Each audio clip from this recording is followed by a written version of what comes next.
اس وقت ایک سب سے بڑا مسئلہ ٹینیجر سے لے کر 40-50 کی عمر تک لوگوں کے اندر، بلکہ اگر یہ کہوں تو غلط نہ ہوگا، مجھے ایک چھوٹے سے بچے کے بارے میں پتا چلا جس کی عمر مشکل سے 9 سال کی ہوگی. اس کے باپ نے کہا میرا بچہ ڈپریشن کا شکار ہو گیا ہے. تو ایک گلوبل یہ پرابلم ہے، اسٹریس، ٹینشن، ڈپریشن. اگر آپ سوسائٹی کا نہیں اپنے گھر کا جائزہ لیں تو آپ کے گھر کے اندر بھی کچھ لوگ ایسے ملیں گے جو اداس نظر آئیں گے، غمگین نظر آئیں گے، ٹینشن میں نظر آئیں گے، اسٹریس میں نظر آئیں گے. کسی سائیکولوجسٹ کے پاس جائیں تو وہ لفظوں کے ذریعے آپ کے ٹینشن کے سولیوشن کی کوشش کرے گا. سائیکریٹسٹ کے پاس جائیں، میڈیسن کے ذریعے آپ کے ٹینشن کو دور کرنے کی کوشش کرے گا. لیکن کبھی ہم نے سوچا کہ ٹینشن اس وقت پوری دنیا میں بڑھ کیوں رہا ہے؟ اسٹریس کا ریزن کیا ہے؟ ٹینشن کا سبب کیا ہے؟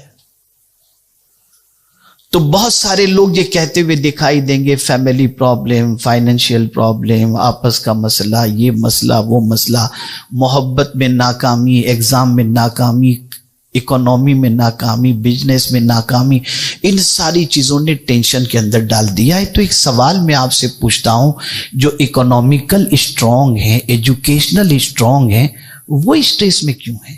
کیا بات ہے، بالکل صحیح. فائنینشیل اگر کسی کی پوزیشن ویک ہے اور وہ اسٹریس کے اندر ہے تو سمجھ میں آتا ہے جی. لیکن وہ لوگ جن کے پاس سب کچھ ہونے کے باوجود نیند کی گولی کے بغیر سو نہیں سکتے، ریزن کیا ہے؟ میں آج اس کا ریزن بھی آپ کو بتاؤں گا انشاءاللہ، وہ بھی انشاءاللہ قرآن کی روشنی میں، اور سولیوشن بھی آپ کو بتاؤں گا. دل اداس رہ رہا ہے، چہرے سب کے مرجھائے ہوئے نظر آ رہے ہیں، جی نہیں لگتا کسی کام میں، یہاں تک کہ مسجد میں جا کر سجدہ کرنے میں بھی جی نہیں لگتا، تلاوت قرآن مقدس میں جی نہیں لگتا، دینی محفلوں میں شریک ہو کر کے جی نہیں لگتا، بے چینی بڑھ رہی ہے. آپ کہیں گے بڑی عجیب بات کر رہے ہیں، میں بالکل صحیح بات کر رہا ہوں. اچھا قاری قرآن اگر تراویح سنانے کے لیے آ جائے اور حدر سے قرآن پڑھتا ہو تو ٹرسٹی کو شکایت پہنچ جاتی ہے، بڑا لمبا ٹائم لیتے ہیں قاری صاحب، یار کسی جلدی والے کو بلاؤ، تھک جاتے ہیں ہم. بالکل نفسیاتی بات. یہ سچویشن بن چکی ہے. یعنی ہماری بیماری اتنی بڑھ چکی کہ علاج بھی علاج نظر آ رہا ہے. ریزن کیا ہے؟ اس ریزن کو سمجھو. فائنینشیل اگر آپ ویک ہیں، یہ اسٹریس کا ریزن نہیں ہے، تھوڑا بہت ہو سکتا ہے. ہیلتھ کے اعتبار سے آپ کمزور ہیں، اسٹریس کا تھوڑا ریزن ہو سکتا ہے. فیملی پرابلمز، یہ بھی تھوڑا سا ریزن ہو سکتا ہے. لیکن سب سے بڑا ریزن اسٹریس، ٹینشن، سولیوشن، بے قراری، اختلاج قلب، وہ ریزن ہے گناہ، گناہ اور گناہ. گناہ سب سے بڑا ٹینشن ہے. گناہ کی وجہ سے انسان کمزور ہو جاتا ہے. میرا یہ جملہ کہیں نوٹ کر سکتے ہو تو نوٹ کر لیجئے گا، زندگی بھر یہ جملہ کام آئے گا. گناہ انسان کو کمزور کرتا ہے اور نیکی انسان کو طاقتور بناتی ہے. گناہ نے بے چین کر دیا، اس لیے کہ گناہ جب انسان کرتا ہے تو دل پر ایک سیاہ نقطہ کر دیا جاتا ہے. یہ دل پر گناہ ہاتھ سے کر رہے ہیں، نقطہ دل پر. گناہ آنکھ سے کر رہے ہیں، نقطہ دل پر. گناہ پیر سے کر رہے ہیں، نقطہ دل پر. گناہ زبان سے کر رہے ہیں، نقطہ دل پر. اور اداس دل ہی ہو رہا ہے. یہ دل اگر پریشان ہوتا ہے تو آدمی سمجھ جاتا ہے کسی بھی انسان کے چہرے کو خوش و خرم دیکھ کر آپ سمجھ جائیں گے یہ بہت خوش ہے، بہت مڑ میں ہے، اور اترے ہوئے چہرے کو دیکھ کر آپ سمجھ جائیں گے کہ یہ بہت اداس لگ رہا ہے، اس کا دل بیٹھا۔ پوری دنیا میں دل بیٹھا جا رہا ہے۔ گناہ، ہم سمجھتے ہیں کہ نماز، روزہ، حج و زکوٰۃ کے ذریعے اللہ کے بہت بڑے عبادت گزار بندے بن جائیں گے، لیکن جب حدیث کا مطالعہ کرتے ہیں تو عقل دنگ رہ جاتی ہے۔ آقا کریم صلی اللہ علیہ وسلم فرماتے ہیں اتق المحارم تکن اعبد الناس، حرام چیزوں سے بچو، لوگوں میں سب سے بڑے عبادت گزار بندے بن جاؤ گے۔ گناہ سے بچو گے تو اللہ کے عبادت گزار بندوں میں بن جاؤ گے، اور عبادت گزار بندے ہو کر اگر گناہ کرو گے تو تمہارے دل کو قرار کی دولت نصیب نہیں ہو سکتی۔ آج سچویشن کیا ہے؟ یوتھ خاص طور پر سمجھیں، اور ہمارے وہ حضرات بھی جو فائنینشیل اسٹرانگ ہیں وہ بھی تھوڑا سا سمجھیں، اور ہمارے جو ضعیف حضرات ہیں وہ بھی تھوڑا سا سمجھیں۔ علم نہ ہونے کی وجہ سے بہت سارے گناہ کی طرف وہ بڑھ جاتے ہیں۔ بیٹھے ہیں غیبت شروع ہو گئی، بیٹھے ہیں کبڈی کا کھیل شروع ہو گیا، اس کی ٹانگ گھسیٹ رہے ہیں، اس کی ٹانگ گھسیٹ، چل رہا ہے سب۔ اور اگر ان سے کہا جائے نہ کرو تو چھوڑتے نہیں ہیں۔ جس نے روکا اور جس نے ٹوکا دوسری جگہ جا کر اس کی بھی برائی شروع کر دیتے ہیں۔ یہ بھی بڑی عجیب بات ہے۔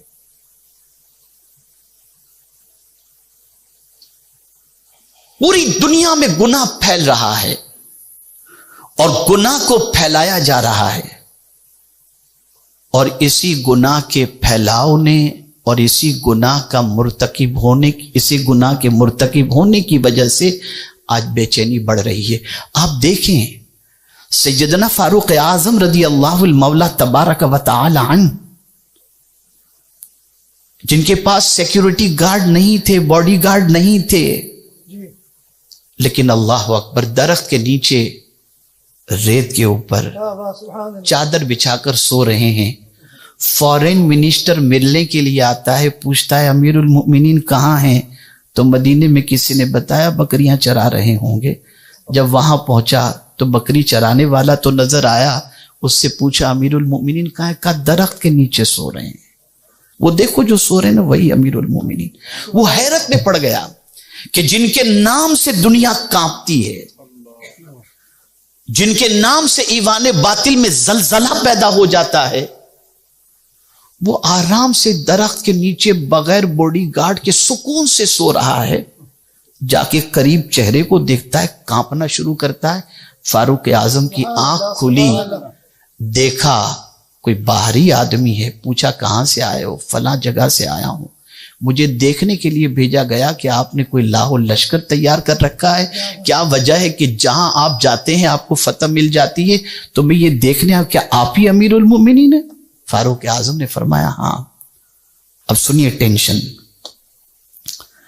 اس نے عرض کیا کہ ہمارے بادشاہوں کو نرم گدوں پر سیکیورٹی گارڈ کے درمیان سکون کی نیند نہیں آتی، اور اے عمر کیا بات ہے، درخت کے نیچے چادر بچھا کر تم آرام سے سو رہے ہو، تمہیں سکون کی نیند کیسے آ رہی ہے؟ اٹھ کر بیٹھ گئے فاروق اعظم اور ارشاد فرمایا سن، جو لوگوں پر حکومت کرتا ہے اسے نرم گدوں پر نیند نہیں آتی، اور جو لوگوں کی خدمت کرتا ہے اسے چٹائی پر بھی نیند آ جایا کرتی۔ سکون، ظلم کرنے سے سکون نہیں ملتا، زیادتی کرنے سے سکون نہیں ملتا۔ آج اگر ہماری نیندیں خراب ہو چکی ہیں اور چین کی نیند نہیں آتی، ٹھیک ہے ہم نے کسی پر ظلم نہیں کیا، خود پر تو ظلم کر رہے ہیں، اپنی جان پر تو کر رہے ہیں۔ ہاتھ گناہ کر رہے ہیں، زبان گناہ کر رہی ہے، آنکھ گناہ کر رہے ہیں، دماغ گناہ کر رہا ہے، دل گناہوں سے آلودہ ہے۔ اور اگر کہا جائے گناہ سے بچو تو اکڑ جاتے ہیں، اب دیکھیے قرآن نے اس کو مینشن کیا ہے. وَإِذَا قِيلَ لَهُ اتَّقِ اللَّهَ، جب ان سے کہا گیا اللہ سے ڈرو، أَخَذَتْهُ الْعِزَّةُ بِالْإِثْمِ، تو گناہ پر انہیں مزید انہوں نے ضد پکڑ لی، یعنی اور جری ہو گیا، اب گناہ نہیں چھوڑیں گے. اب ایسا شخص جس کو اللہ سے ڈرنے کے بارے میں کہا جائے کہ چھوڑ دو گناہ مت کرو، اللہ سے ڈرو، اور وہ ضدی بن کر کے کہا یہ مولانا لوگوں کا کام ہی یہ ہے، یہ نہیں بولیں گے تو ان کی روزی روٹی کہاں سے چلے گی. اگر اس کی مینٹلٹی یہ بن گئی، اور میں نے دیکھا ہے، میں آپ کو ممبئی کا ایک واقعہ بتاؤں. کولابا میں ایک نوجوان رہتا تھا، فائنینشیل کافی اسٹرانگ تھا.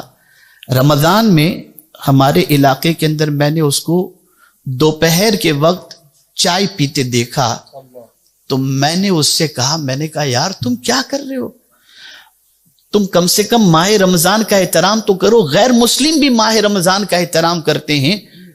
تو اس نے جواب میں مجھ سے کیا کہا معلوم ہے؟ اس نے کہا اس زمانے میں مجھے شاکر بھائی لوگ کہتے تھے. تو اس نے کہا شاکر بھائی جس کے پاس معاذ اللہ کھانے کا نہ ہو وہ روزہ رکھے، میرے پاس تو بہت کچھ پڑا ہوا ہے. یہ سینٹنس تھے. آج بھی بہت سارے سرمایہ دار آپ کو ایسے ملیں گے جن کو شادی کی تقاریب کے اندر ڈانس میں اور یہ ساری چیزوں سے روکا جائے تو کہتے پیسہ ہم نے کمایا، ہم چاہیں ویسا خرچ کریں، آپ کون ہوتے ہیں بولنے والے؟ ایسے لوگ جن کو اللہ سے ڈرنے کے لیے کہا جائے پھر بھی وہ گناہ پر ضد پکڑ لیں، تو اب انجام قرآن کیا بتا رہا ہے؟ وَإِذَا قِيلَ لَهُ اتَّقِ اللَّهَ أَخَذَتْهُ الْعِزَّةُ فَحَسْبُهُ جَهَنَّمُ، ان کے لیے جہنم کافی ہے.